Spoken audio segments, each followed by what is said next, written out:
In a modern and multicultural democracy, Her Excellency, the Honourable Governor-General of Australia, Sam Mostyn, in conversation with Siobhan Daniel. Hello and welcome. I'm Siobhan Daniel. And today, we explore leadership in a world that is changing so rapidly in terms of its complexity, connectivity, and diversity. And to speak to me, to talk about this, is a very, very special person. I'm very privileged and honored to have here with me Her Excellency, the Honourable Governor-General of Australia and its representative head of state, Her Excellency Sam Mostyn. Welcome, ma'am, to Stein Studios and Sri Lanka and Ayubowan. It's wonderful to be here, Siobhan, and I'm so glad we have a chance to talk about many things that unite our countries. I absolutely look forward to it. So let me start where I'm sure all of Sri Lanka is curious to hear your thoughts on. Yeah. You've been here for a couple of days now, and it's also not your first visit. No. So I'd like to hear about your first impressions this time around, and also a little bit about the backstory of your connection to Sri Lanka. Well, thank you. It's actually wonderful to be back in Sri Lanka. I was last here for Christmas, New Year in 2005-06. So that's 20 years ago. It doesn't feel that long, but it's 20 years. And I came with my family at the time, my husband and my 5-year-old daughter. So the visits are very, very different. So this is my second visit to Sri Lanka, but my first in my official capacity on a state visit as the Governor-General of Australia. And really importantly, it is the first time ever that the representative head of state of Australia has made a formal and official visit to Sri Lanka. So I feel an enormous privilege in that capacity, but a great joy in returning to a country which we really fell in love with when we visited as tourists so many years ago. And my initial impressions are a bit similar to the way they were the first time, which is the extraordinary generosity and warmth and friendship of Sri Lankan people, welcoming people to this country, and a sense of optimism, a sense of pride at the moment in what the future holds for Sri Lanka. And we have had the most exceptional welcomes wherever we have travelled in the last couple of days. And what I've seen is a broad range of extraordinary leadership, of commitment to the future that has been set by your new President and Prime Minister, and a constant reminder of why the relationship with Australia is so fundamental and why that matters as much to Sri Lankan people as it does to Australians. We're going to come to that, the relationship between our two countries. But just before that, the office of the Governor-General, Yes. In a sense, it's a mystery. You are the bridge between this chasm of understanding and misunderstanding, connecting great history as well as a present and a future. So demystify this for us. So what is the symbolism of the Office of the Governor-General? What's your role? What are your responsibilities? Just talk to us about this. Well, thank you for starting there. And you described that beautifully, because if it's confusing or misunderstood by people in Sri Lanka, I can promise you that the same is the case in Australia. And so part of what I've been doing over the last year since I was appointed and sworn in is to demystify the role for Australians and to take away that air of mystery and misunderstanding, and to set out for all Australians and now for Sri Lankans exactly what it is that I do. And in Australia, that goes to understanding our civics and what underpins our great, strong democracy. And so my job is very simply described. I am the representative of the head of state. King Charles III is effectively the King of Australia under our Constitution. The Queen, prior to that, was, of course, in that role. And the Australian Governor-General exercises all the powers of the Crown under our Constitution through into the role I play alongside the person who actually chose me, which is the Australian Prime Minister. So Australia's Governor-General is chosen by an Australian Prime Minister. There's not really a process for that. You can't apply for the job. I think any former Governor-General would say the same as me. You receive a call out of the blue from a serving Prime Minister where you are asked whether you would consider serving the country in this role. And that is what happened to me some months before I was announced. The Prime Minister Albanese, called me, asked me to meet him at his residence, and I thought it was to do with some other work I'd been doing on the Australian economy. And he asked me, completely out of the blue, would I be prepared to be considered to serve? Quite shocking to be asked that question, knowing that there is no process and that he had made that decision. He doesn't have to consult with anybody. He doesn't have to run that through a process. And in this case, he kept it very much to himself and a few trusted cabinet ministers. He gave me a very short period of time to consider that. And once I agreed, spoke to my husband and daughter, and we agreed as a family that we could do this, he then wrote to Buckingham Palace, to the King's office, to make the proposal of me as the forthcoming Governor-General. The King, of course, then makes the appointment. So I'm appointed by the King, and the King and the Queen before him have never not appointed the person chosen by an Australian Prime Minister. So the King agreed and made the appointment, and then shortly after that I was announced, and then some months later I was sworn in our Senate with the full Parliament by the Chief Justice of the High Court of Australia. So very, very important set of matters there as to my appointment and then my swearing in. And then what I do as I exercise those powers is circumscribed by 4 C's. And the first one is constitutional, the second is ceremonial, the third is community, and the fourth is Commander-in-Chief of the Australian Defence Force. And they are all circumscribed either by the Constitution or in action by the conventions of the operation of the Office of the Governor-General. So I can take you through very briefly those roles. Please because do, yeah. we do this with students that come through Government House. Whenever I'm out talking, I do try to demystify this because, as you had in your country, a Governor-General in 1972, and for a short period, your Governor-General exercised very similar powers to me before you amended your constitution and made it an executive Governor-General and then President. I am not a part of the executive, and I don't exercise executive roles. I do work with the executive and the Prime Minister. So in my constitutional functions, I am the office and the person who gives the royal assent to all of our legislation. So the bills that are debated in our Houses of Parliament, when they are completed, they come to me to affix the Crown's approval. And so I sign all of the bills that become the law. I sit in something called the Federal Executive Council regularly, which is a function of the Federal Executive.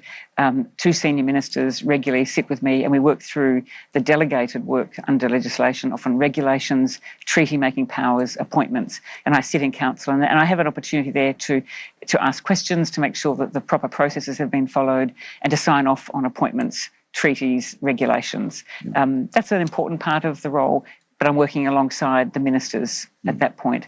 Then there are other constitutional functions. At the request of the Prime Minister, I work with others to dissolve the Parliament in preparation for the issuing of writs for the calling of an election.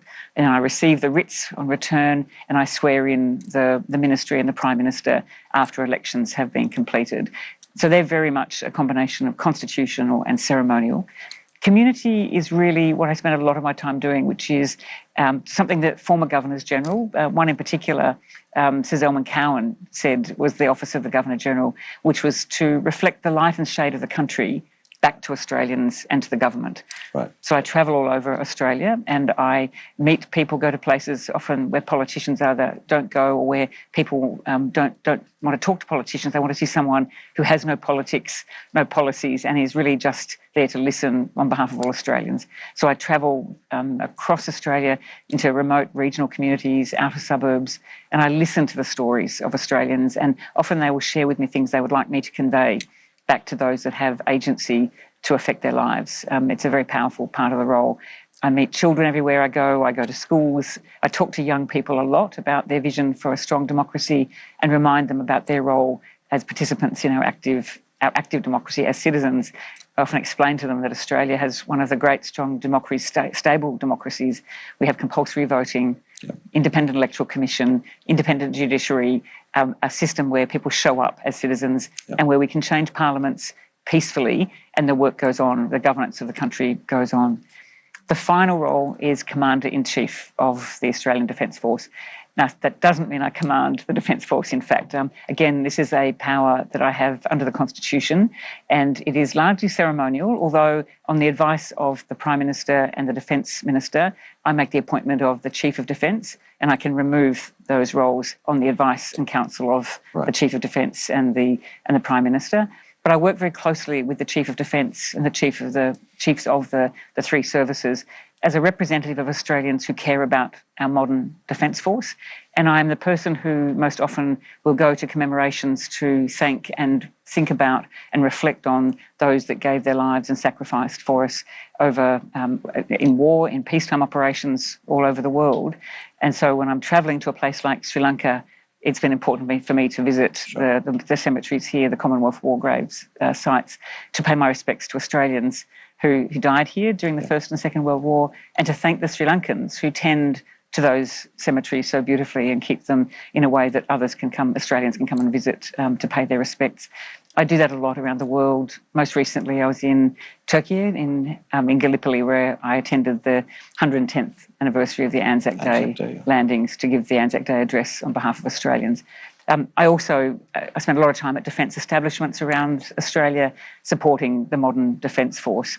I guess, Siobhan, the last thing I'd say is when I was appointed and I asked the Prime Minister why he chose me, he said he thought it was time for a modern, visible and optimistic Governor-General.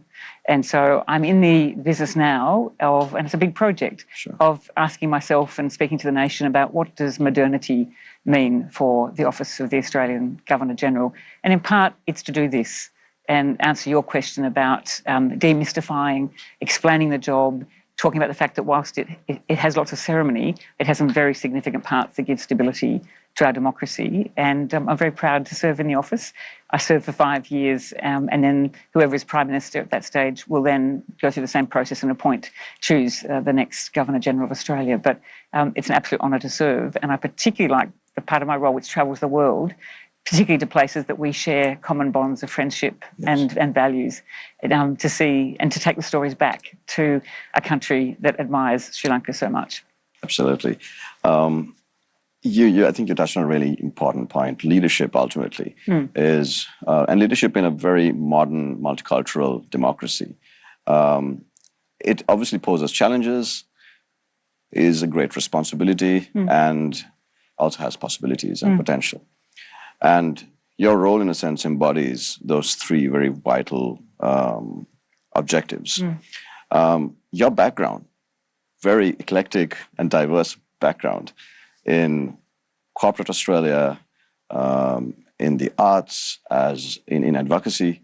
Did it prepare you for your current role? How did it speak to the symbolic importance of what you're doing, but also the very functional aspect of your role? Yeah. I asked a question of the Prime Minister when he asked me if I would serve. It was the why me? Yeah. And he actually had looked at my history and he said because he wanted modernity and visibility and optimism, he said, I wanted someone in this role who would bring to life the office and reflect modern Australia and do it in a way that that brought everyone together, that everyone would feel that they belonged. And if I reflect on my career, I've done many diverse things. As you say, I've spent a long time in the Australian business community, both in management and in governance on the boards. I also spent a lot of time in the not-for-profit civil society community, in international aid and development, in youth affairs, looking at gender equality and women's economic stories.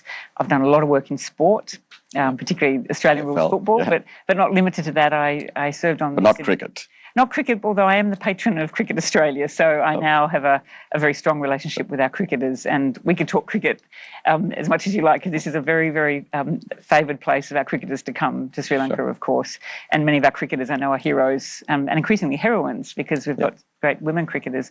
But I'd also worked in mental health, and I'd done a lot of work in understanding policy, and I started out life as a lawyer, so I was born in Canberra. I'm the first Governor-General to be born in Canberra, and I studied law and arts at ANU. And so I understand the Constitution, and I frequently visited the High Court when I was doing my degree and felt I understood the seat of government and the relationship with through the Constitution with the various arms of our parliament and our democracy. I think there's one other aspect that the Prime Minister was aware of that that I'm very proud of, and says something about one of the other skills I think that the Governor-General does need, and that is I am the daughter of a veteran, an Army officer who served Australia for 40 years in the Signals Corps. So I grew up in an Army family. I'm the eldest of 4 girls in that family. My father is still alive in his 90s, and having been brought up in a military family, I was always aware of the role that defence and defence families had played in Australia's very storied history. And in this role, in the Commander-in-Chief component, a view and an understanding of the role of our defence and the history of our engagements with peace and security and the defence of democracy around the world was important. I think understanding that as a member of a family, as more and more countries think about the role of veterans and the families of people who serve, it gives me an insider's view, I think. So when I meet defence personnel, my first question is how their family's doing, and how does defence take care of its veterans and their families. So that shapes me. I also grew up in a family of service. So the idea of serving the country in this form, I didn't expect it would ever come in this form, but I had watched my father over the course of his life serve the country in the Army, my mother in the service of the Army, raising a family to support him. And so that has been very important to me to be able to bring that to bear in this role. There is another feature, one last feature. It's a pretty big one. I'm only the second woman to serve in the Office of Governor-General. Dame Quentin Bryce was appointed in 2007. And other than Dame Quentin, all other holders of the office have been men. And so 2 out of 28 so far. I think the Prime Minister probably was thinking about the fact that it was time for a woman of merit and of capability to be asked to serve. And I take that seriously, but I also believe that gender should not be the determinant factor. It should be a job and an office that is open to anyone who has the skills, attributes and determination and commitment to serve the country. Absolutely. And I think it's clear. You've taken away the ambiguity of the role and the function of the Governor-General of Australia, Your Excellency. And you touched on the great relationship between our two nations, the flags that are represented here so beautifully together. And that relationship goes back decades and is far beyond the political rhetoric. We have partnerships in education, migration, trade and sport and cricket, as you said. I think Sri Lanka's largest diaspora lives in Australia as well. So the ties are endless and we're bound together forever, I think. But what I want to ask you specifically is, what areas exist in your mind that we could perhaps work more closely together? What are those areas that we can develop for the future and pay more attention to, so that not only do our partnership and our ties get stronger, but also it's mutually beneficial to all our nations. Where Australia is as a developed first world nation, and where Sri Lanka sits as a nation that is looking towards her potential. Two different places, but how can the two nations come closer? In what areas that we can both reach our goals and achieve our dreams? It's the perfect and most important question at the moment, Shivan, and one that I've seen very closely here, having had the immense privilege of meeting your Prime Minister and your President to explore exactly these topics. I've also been meeting with your senior business community, with women's leaders from business and civil society, and your education sector, meeting young people. I'm going to visit many of the projects that Australia has had development assistance in, and to really engage at the community level in the next few days. And the reason it's the right time to ask this question is something I'm sensing being here. To hear the story of where Sri Lanka sits today, it feels to me that you are at both a very important and auspicious time. You've chosen a government, a president and a prime minister who've committed to anti-corruption, to a plan for the future to deal with your economic recovery. And it feels that the nation said yes to that in very large numbers. So a momentum that feels it's on takeoff with a huge sense of optimism. And now it's up to the implementation of those plans and to make sure that that big story that was presented by your president to the Sri Lankan people can now be delivered. And there are many aspects of that where we share a common goal. Yeah. We share the Indian Ocean. We're a middle power, and even though we have vast resources and a wonderfully strong modern economy and democracy, we also only get to do that if we have strong and enduring partnerships with nations that matter to us and who share values. Sure. So we do have shared values, and particularly now with the push against corruption, with making sure that everything is done according to the rules-based system. Australia believes very much in the rules-based system of how our nations should work and the relationship with others around the world should work for us to all prosper. This is the time for us to now invest heavily in that relationship. You've mentioned a few of them. I think us supporting you in your sovereign maritime capability. Yeah. It's a very important function that you play, and one that Sri Lanka must maintain as a sovereign capability. Our Deputy Prime Minister and Minister for Defence was here very recently, Richard Marles, and in conversations about the things that we can continue to gift this country that help with that maritime security, with migration, with keeping our waters safe and keeping this country safe. That stability in South Asia and across the Indian Ocean matters deeply to Australia. And so that partnership, I think, will just continue to grow. And I see that through my Commander-in-Chief role. I've met with our defence leadership here, our military attaches, who tell me the same thing, that now it has always been strong, but now we're stepping into the modern version of this for your country and for ours. The education links cannot be underestimated. You have 20,000 students at the moment studying in Australia. I like to think that whilst they come to Australia, we should be in the business of ensuring that many of them want to come back and bring that and not have a brain drain. You're at a point where you need all of the human capacity, intellectual capacity, and you have such vast resources of human talent often that come to Australia to study. And we have over 47 educational institutions who are here in Sri Lanka working with local partners to deliver education.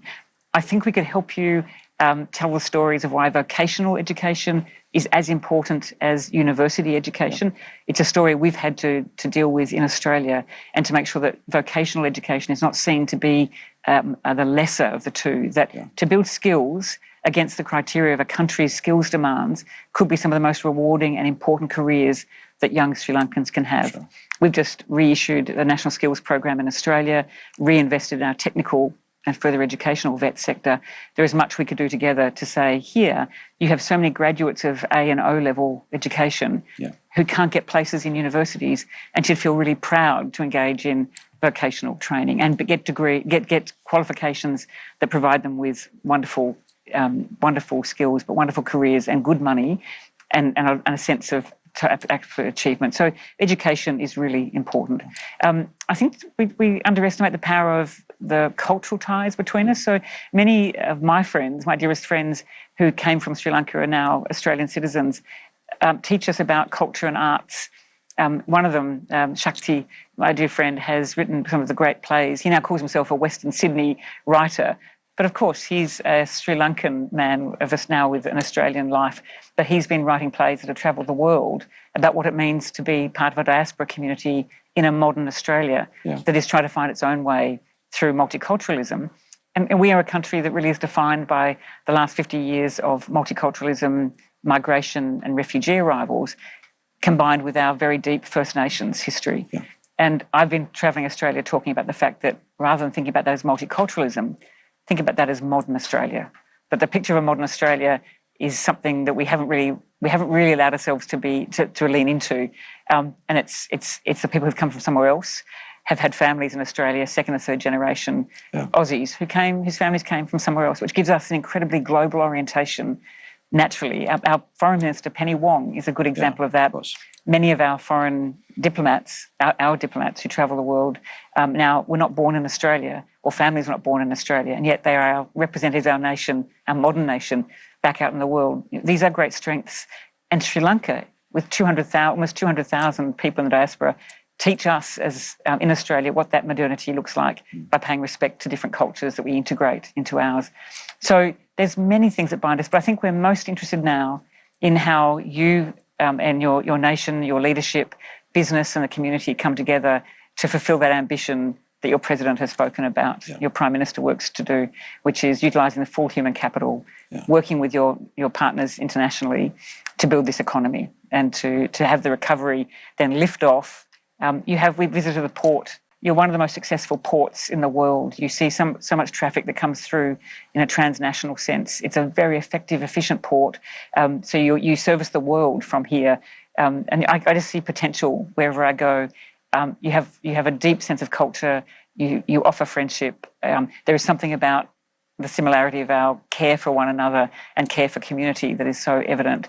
These are all things I think we need to keep investing in. And I think together and with other players and actors in a world that is contested in other parts, we have to remain strong and stable. And I think that's going to increase the level of our partnership and friendship as nations. I think that's wonderful. The very fact that you framed it as modern Australia as opposed to multicultural Australia, I think is a very forward thinking way of looking at it. And I want to talk to you about modern Australia and modern Sri Lanka. Yes. But just before I go there, we've been talking about the partnership between Sri Lanka and Australia. Now, Australia as a whole, and then the subset of Australians, which are the Sri Lankans who are in Australia. There might be subsets between them as well, sure. Those who look positively towards Sri Lanka and those who might not. But just taking Australia as a whole, how would you like to encourage Australians to look at Sri Lanka right now? And if someone's looking at Sri Lanka with questions, with concerns, with doubts, is there anything you can speak to them about the potential that this country holds and the journey and the wish towards that modern Sri Lanka? Well, I guess the one thing I didn't talk about, which is important to your economy, is tourism. Yes. So the first thing I'd say is come here, travel to Sri Lanka. Yes. As active tourists. Come and see for yourself modern Sri Lanka. See Thank the you for saying world that. you are traversing from your history through to your modernity. You have a contested history, as does Australia. Yeah. We all great nations have to wrestle with things that have happened in our history, and particularly for younger Australians to come and learn about your history. You're in the business, I understand at the moment, of something you call reconciliation. We have a different version of that in our country with discussions about the First Nations history of Aboriginal and Torres Strait Islanders in Australia. But we are both as nations thinking about what the elements that make us modern, where we first came from, the things that actually were difficult over many years, and then what we've come to be as we face a modern world and how we do that uniquely in our own ways. And so I'd say come and travel. My trip here 20 years ago was profound. It was a year after the tsunami. The physical environment had been decimated. Yeah. There was a desperate need for infrastructure and for people to come. And we answered that call to come and spend money, spend time and listen and get to know people here. And I'll never forget that. And when you ask me how I feel coming back, what is not different at all is the absolute sense of welcome and warmth and the wanting of sharing of Sri Lankan culture with those that come. And so I think so our tourism trade should grow, I hope.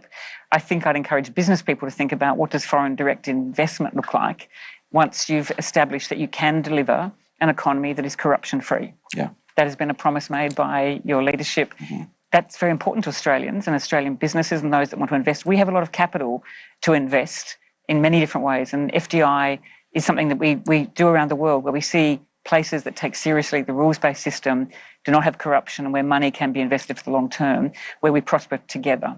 And so I'd be saying to Australians, think about the journey that Sri Lanka has been on, just as we have been on, but think about the fact that you have been trying to deal with that through your civil war. Yeah. Then you had an economic collapse, and you have decided as a nation to choose leaders who say there is a path, not just out, but a recovery path that has such optimism and potential at its core that we should partner with you. So I'd say then try and meet people in the Sri Lankan diaspora in Australia, eat the food, listen to the poetry, go to the plays, read the books, and ask the question about what is it that Sri Lankans have brought to Australia that's making us a modern active democracy that understands the world better.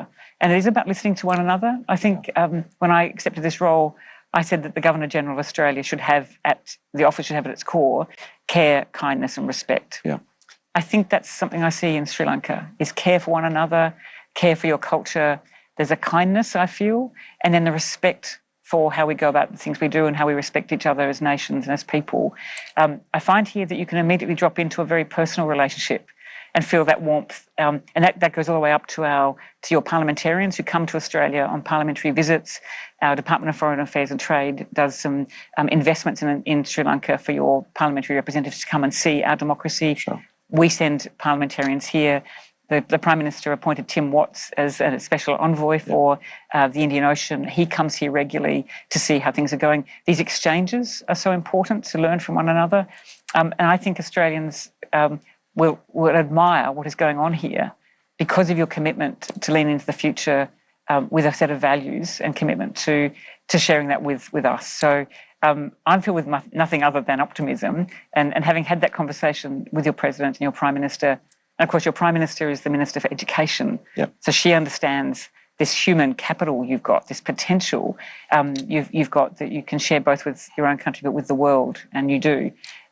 I could go on because there's so many things that are very positive about this moment in Sri Lanka's history, but I'm not blind to the fact, as I'm not blind in my own country, to the things we still wrestle with and reckon with and have to be truthful about to encourage people to see a path through that and to look together with optimism, and do that well. And when we don't do it so well, be honest about that and know who our friends are. I think what you're trying to say is Sri Lanka is on the cusp of something. You are. And we all feel it. And I can tell you, Your Excellency, that where we are today as a nation has been built on the backs of the people. The people have been unequivocal in their call and their fight for a corruption-free, progressive nation. Yes. And whatever you're seeing right now is a echo, is a reflection of that really desperate need. But as we progress, as we look at where we are and look at where we can be, obviously the world around us and even the vestiges of the past within our own country might say that division is the norm. Division is always around the corner, and reconciliation is somehow caged in the cave of political rhetoric and election pledges and promises and isn't really a thing. But I know that you, throughout your life, by what you do and say and how you live, are truly committed to real reconciliation that goes beyond rhetoric. And the reconciliation, as you quite rightly pointed out, in Australia, between your First Nation, for example, and the journey of your nation and my own, which is obviously a very storied history that goes back thousands of years. So we might be in different places as far as our reconciliation process is concerned. But the importance of a very deep and profound process, I'm sure you'd agree, is important. Yes. And that conversation is important to have it as a bastion against the other side. I'd love to hear your thoughts. Well, you've summarised the way I would think about this. Absolutely, it is. It's something you can't give up on it. It requires patience and perseverance. The leadership required to do this sits in all of us, albeit with some who have that at a technical level as leaders of nations, as leaders of the media. We all have our job to play. And patience, respect for others' views. I think I've said in Australia, one of the elements of care I think we need to have is not just care for each other, but care for our institutions and civics, and care for the way in which we debate the really tough issues of our time without dropping into anger, violence, disrespect, or exclusion. So how do we do an inclusive? How do we inclusively bring people along so everyone belongs? We can have our different perspectives, but ultimately there's something that binds us, which is how do we do this together that gives us a national sense of pride. A friend of mine whose family was Chinese came to Australia many years ago. He's now in the New South Wales Parliament, Jason Yat-sen Lee. Jason recently said at a forum about how the Chinese found life difficult in Australia through racism at a time. He said, as we look to a world where there's more of this tension everywhere else, Australia can look to these ties of so many different cultures, so much diversity and inclusiveness, if we choose to, as our titanium strength, that diversity gives us that, and not to bring the problems of the nations from which people may have come into Australia, but look at a set of Australian values and what does it mean for Australia to prosper. And I love the idea that this titanium strength of diversity, rather than it being some objective that is seen to be not doing the heavy lifting, it actually can be the great strength. And although we use the word reconciliation for somewhat different processes and stories, very different with yours to ours, when we think about it, I think the way in which we do it best is leaders step up at important moments in history to lead the nation in a moment that actually says we care. So Prime Minister Kevin Rudd apologised on behalf of Australians to Aboriginal people in the national apology to stolen generations. That act at a national level out of our parliament was so profound that Aboriginal people said thank you for, on behalf of the nation, apologising.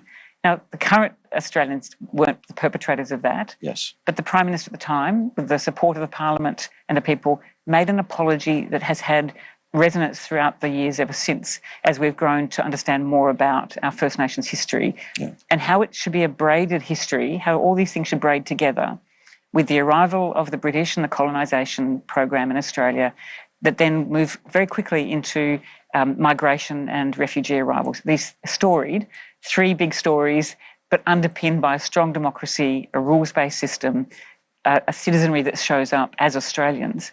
We can deal with the complexity in that history should we choose to handle it with care and take the strength from it and understand where we don't need to have the fight, but never lose respect for those in the system who did lose out, who felt hurt.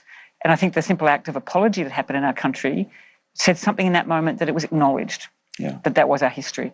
I don't seek to give any advice to Sri Lanka on your storied history. It has complexity and drama and very important moments that only Sri Lankans can ever understand. And that's why I like my friend Shakti's plays and what he writes about, because he wrestles with that as someone who's come to Australia as a migrant and looks back at what does this all mean. So I don't use this as a teaching to Sri Lanka. It's more of a sharing. But our form of reconciliation does require a lot of listening, of taking the best of the eldership and stories of Australia's attachment to its continent that goes tens of thousands of years ago, and think, so what's that modern component? How do we best show that?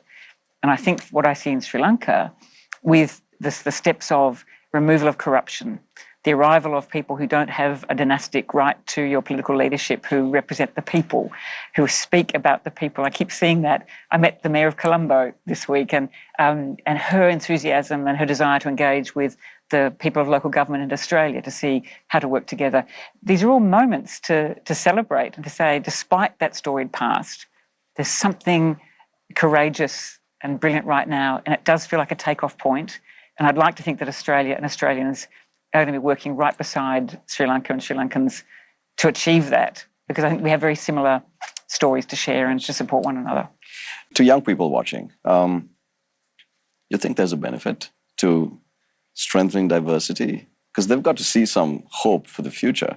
If not, at the very first sense of an economic collapse, people will compartmentalize themselves and go into their corners, and that we've seen it happen not just in Sri Lanka, but around the world.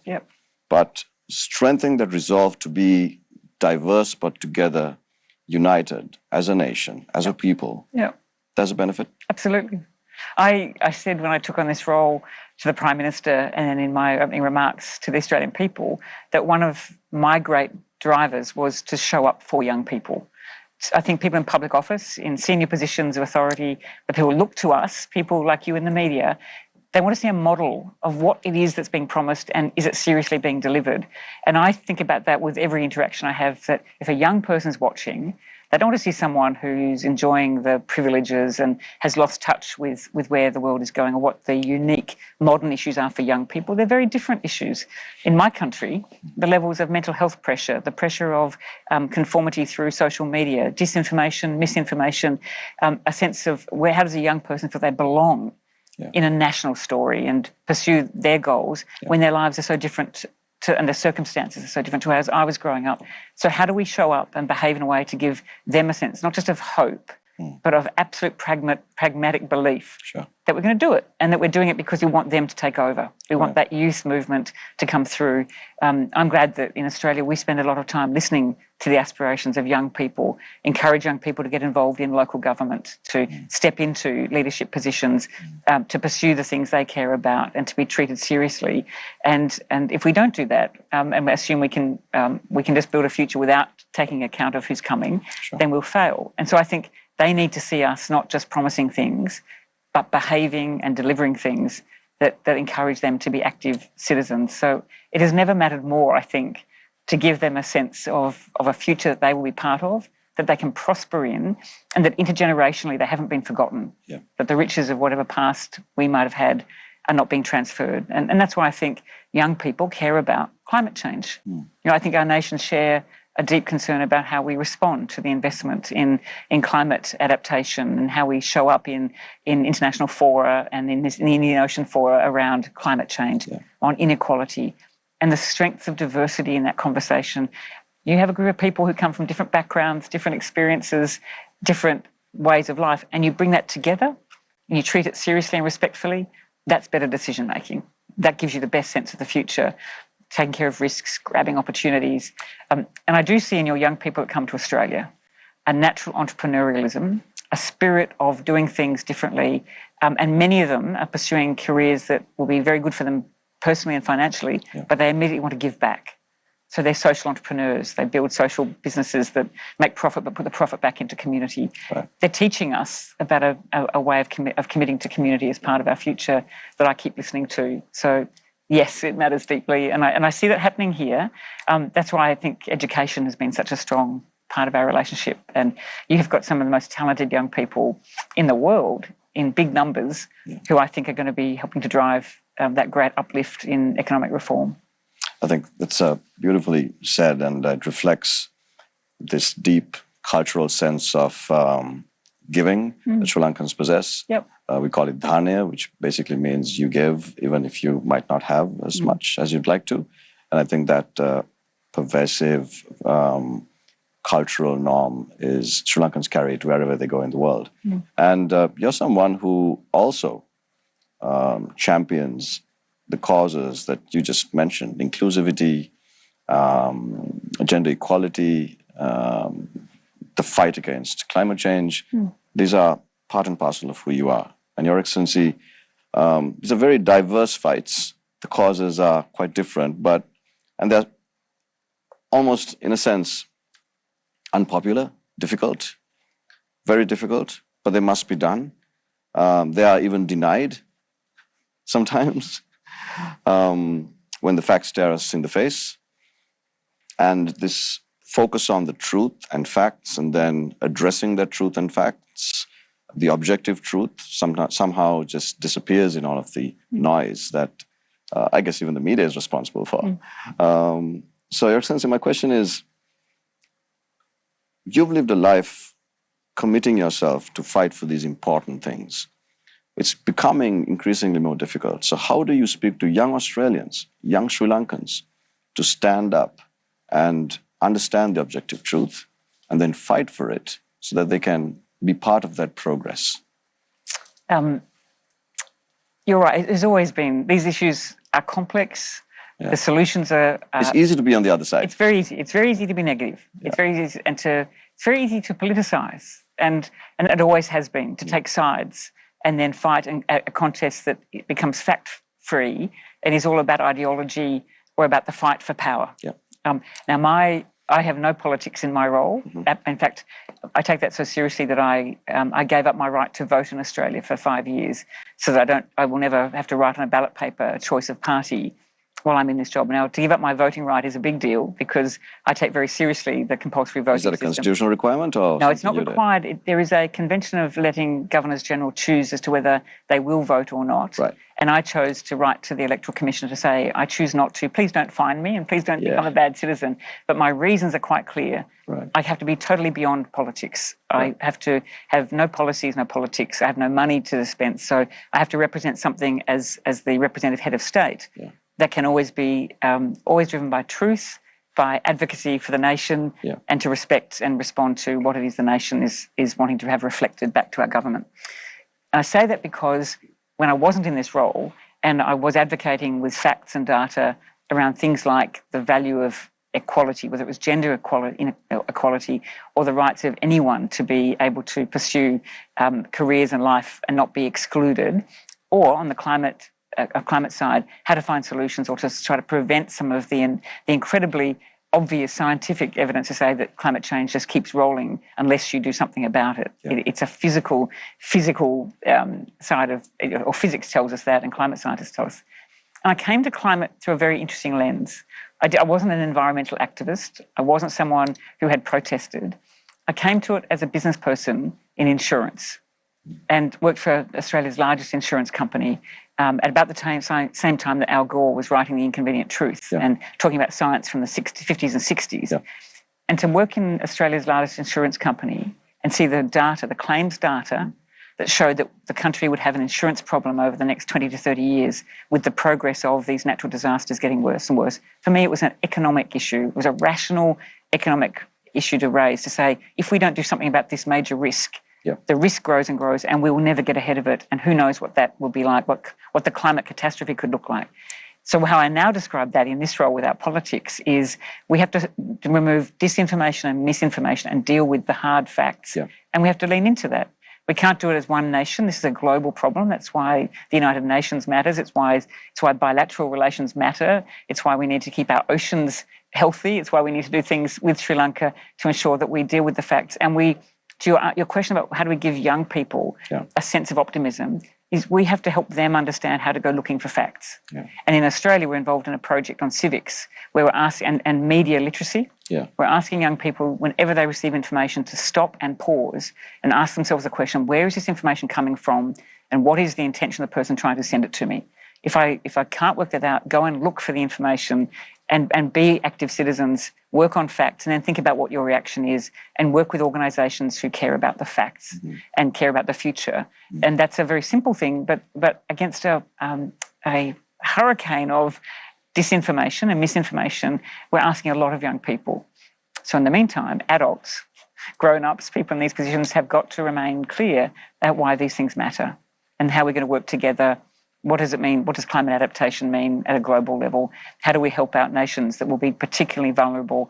How do we use our development assistance budgets to do more to help those to adapt? How do we help each other when these crises come? And in fact, Sri Lankans have helped Australians, and Australians will continue to help Sri Lankans. We did after the tsunami.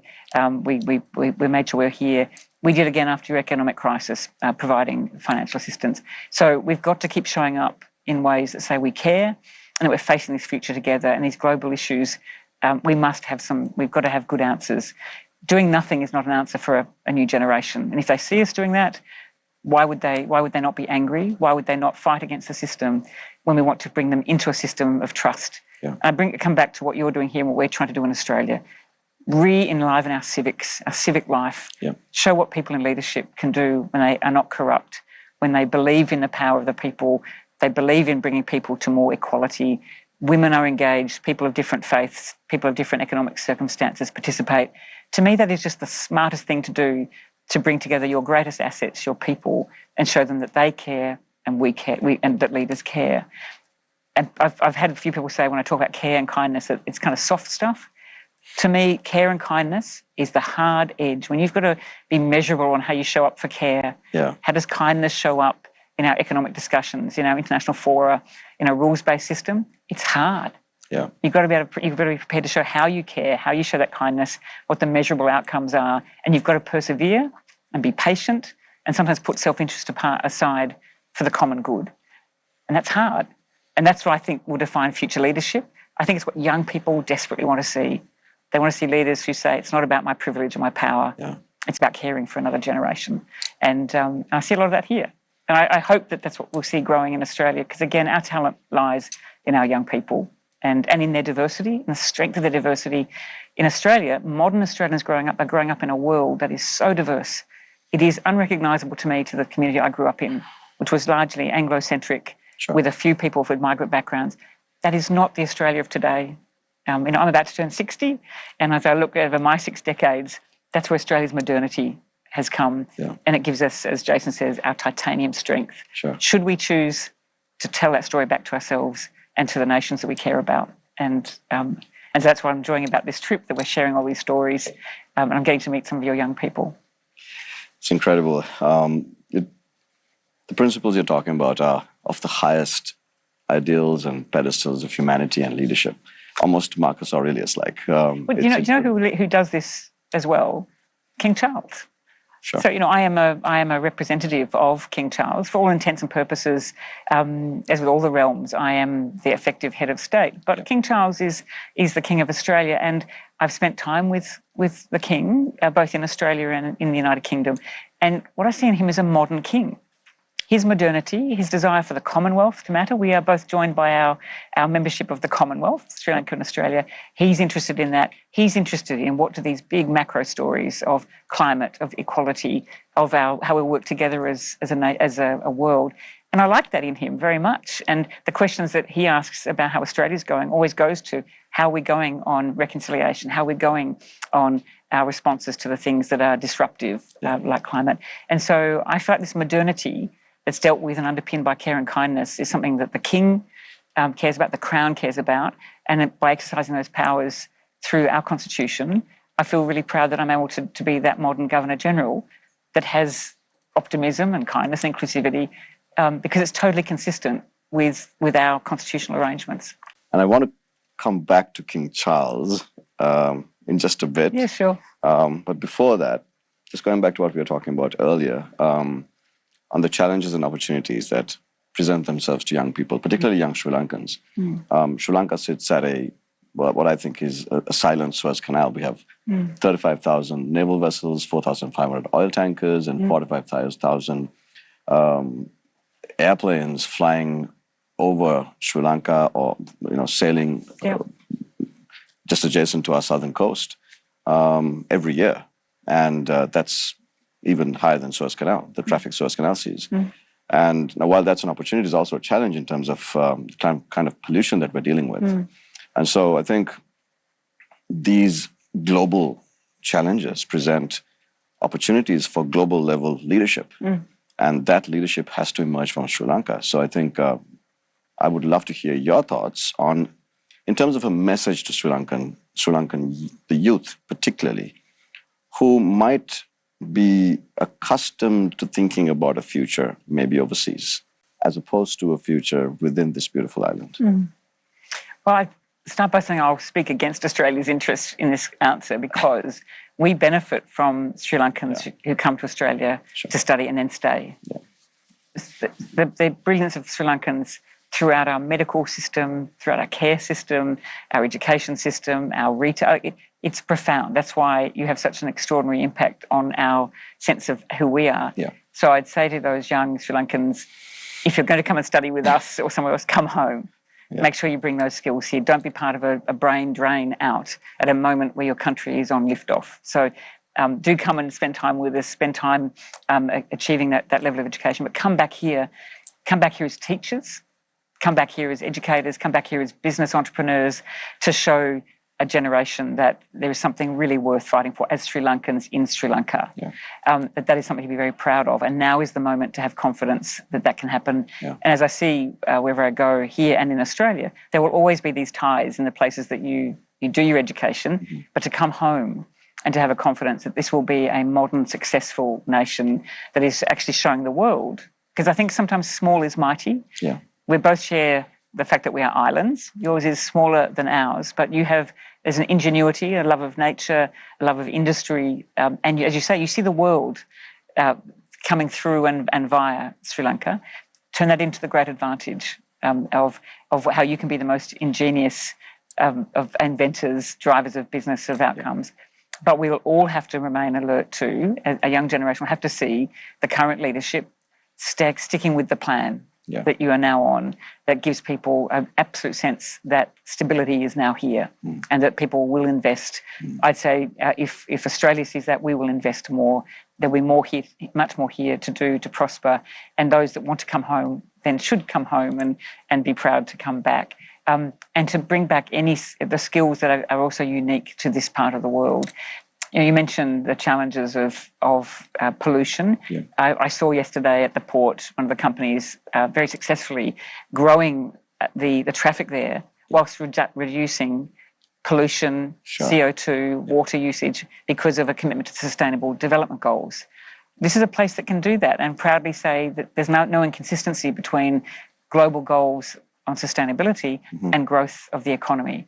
If you can do that in Sri Lanka with the advantages here, but with a growth plan, then you can teach the world to do that and have more of us coming and wanting to learn and invest here. And I think then if young people see the investment flows, capital flows into Sri Lanka, then there's a reason to stay here and to be proudly Sri Lankan, just as we have wanted Australians to come home and to bring their skills and not take them to the world for a while, but come back and be part of a program of growth and resilience and modernity, and know that we share values, we share friendship, but ultimately you need a future generation to commit and stay and be proud and then to take that back out to the world. Sure. So I wouldn't dare lecture or give advice to young people other than to say, I hope that the future here is so bright that they want to be here and successful and then take that story to the world. And I hope that part of it will be taking it through the friendship to Australia over time. We hear you clearly, Your Excellency. The potential is clear, but we need to stay the course. Yeah. And that's a responsibility, not just with the powers that be, but also with the people and the media, who might be the people's watchdog. Not to trivialize things, but to lighten things up a bit. Yeah, sure. The royal family is widely popular in Sri Lanka. Yes. And I'm just curious to understand your relationship with the royal family and Yes. King Charles. Do you email him? Do you talk to him? How does it work? So as I said at the beginning, he would not seek to tell me how to do my job. Yeah. He would not intervene at all in Australian affairs. And whilst I might write to him and tell him about how we're going, in the midst of the performance of my functions under our constitution, I would not write to him to seek his approval or his advice on matters that are of Australia's making. But where we have a very strong relationship is he was educated in part in Australia, in Victoria. He has a deep affection for the country, and like Sri Lanka, Australians have a great affection for the monarchy, certainly for the Queen, who visited many, many times and was much loved by Australians. And the King has already been once and spent a good time in Sydney and Canberra. And I was able to show him modern Australia and make sure he felt that he got a view into the diversity and the issues that we're dealing with. And he could have a sense of pride that we are a member of the Commonwealth that he cares about so deeply. And so we write to one another. I would say it's semi-formal. I would never seek to diminish the relationship or get too casual about it.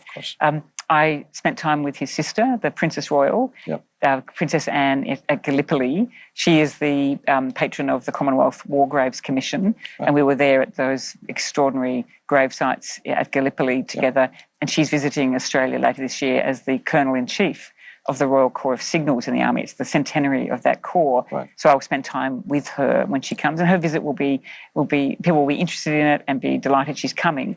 But I think we have somewhat separated the idea of monarchy and a very special part of our history with our constitutional arrangements and the fact that we are an Australian run and led country, that's where it happens, and that we don't seek to have others tell us how to do that. But deep affection for the King, when I see him, it's a very familiar relationship because he is such a lovely, kind man, and he asked me on his behalf to host events when he was in Australia. Right. The one he asked for specifically was a roundtable on sustainable finance and financing into nature and sustainable solutions. And Queen Camilla asked us to host a roundtable on domestic and family violence whilst they were at Government House in Canberra. They asked to meet First Nations people. They asked to meet the modern, diverse Australia in all of its richness. So we conducted a wonderful barbecue in Western Sydney for them. And that sat alongside a great respect for our Defence Force, for the institutions of our democracy, our parliaments, and the War Memorial. And so I think he's a modern king. I'm a modern Governor-General. We get on very, very well, and I think we understand our worlds and where we play in our worlds. I'm very proud to exercise those powers under the Constitution, and I'm always delighted when I have the chance to host him in Australia or when I get to meet him at international events. And as I say, he's delightful, and he cares about the things that I think young people care about very much. Your Excellency, the world needs courageous leadership more than ever before. The democracy is at risk. The potential of young people is at risk in many parts of the world. And the kind of leadership that you're exhibiting, not just to your nation, but all those who are watching you and your nation around the world, people of Sri Lanka, not just women, but men and women, is exemplary and embodies the kind of courage, care, and sensitivity that we need.